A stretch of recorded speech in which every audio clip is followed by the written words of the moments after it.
डालतौ छौला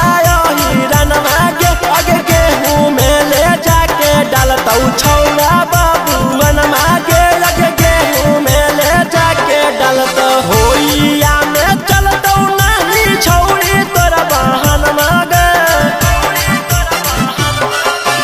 होइया में चलतौ नहीं छौरी तोरा बहनमा गे आगे गेहूं में ले जाके डालतौ छौला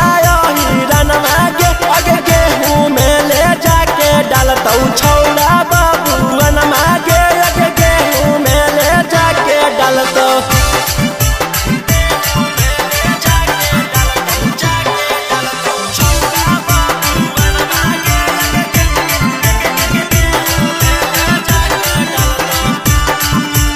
रिचा रिकॉर्डिंग स्टूडियो